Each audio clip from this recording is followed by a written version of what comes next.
banធ្វើរំភុំថតរូបលេងចឹង មកកូនមកជួយយួរ ទេ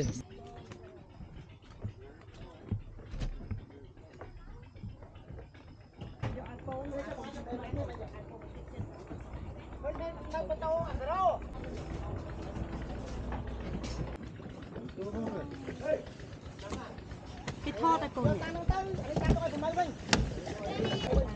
Hi everyone Hello Tụi em mà lên có hẹn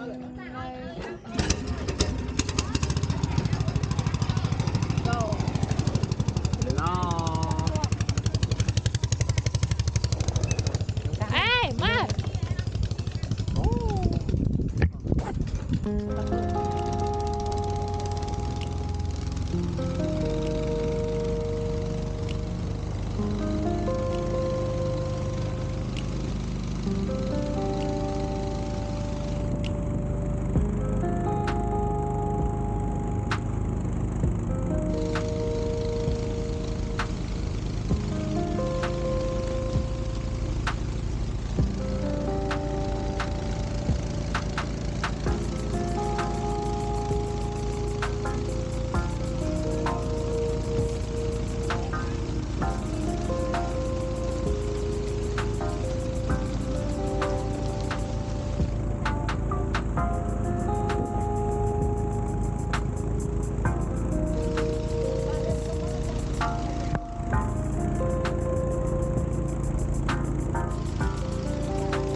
ចូលកាត់ទេនេះ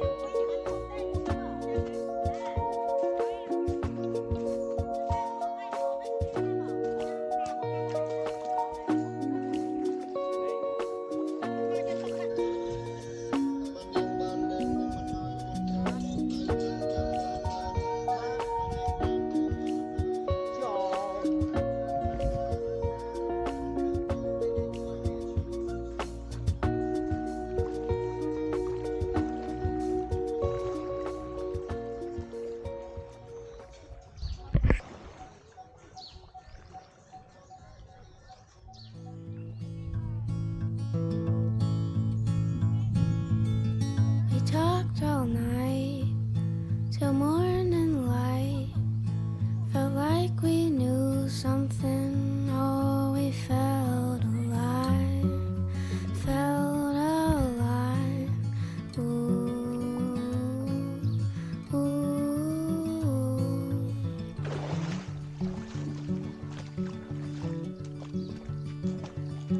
The world is crazy. I feel it too. My body's restless. I could give it to you. Give it to you. Ooh, ooh.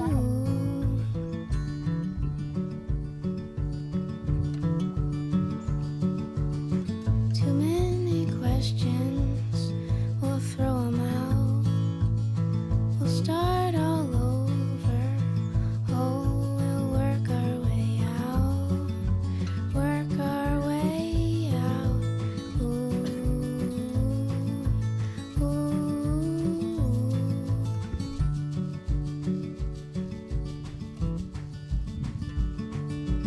We could stay or we could go. We could go. Jumping off is all I know. It's all I know. We could stay or we could go. Oh, we could go.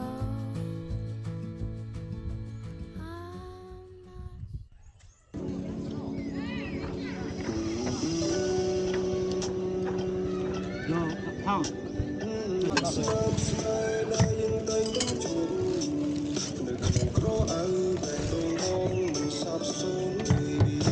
ไม่ชนแต่ชนแต่เนี่ยมนจุดทำให้มันเลยเยอะๆได้ทำมีทางนะ แล้วที่ชุบ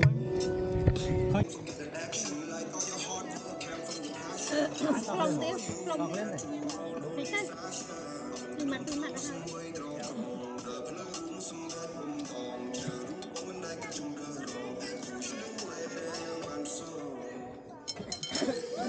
ขอบกระหม่อมกันนะก่อน กระโบกกระโกนมันมุ้ย ขอบกระหม่อมกันนะตรงที่ฉันพูดมา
bay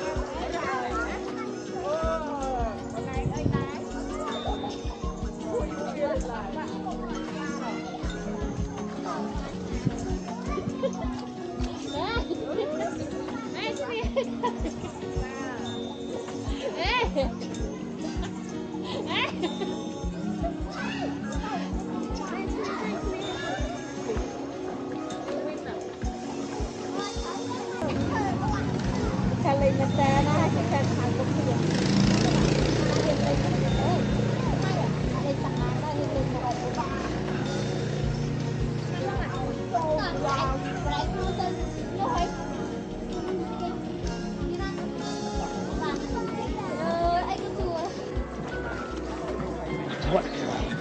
Rom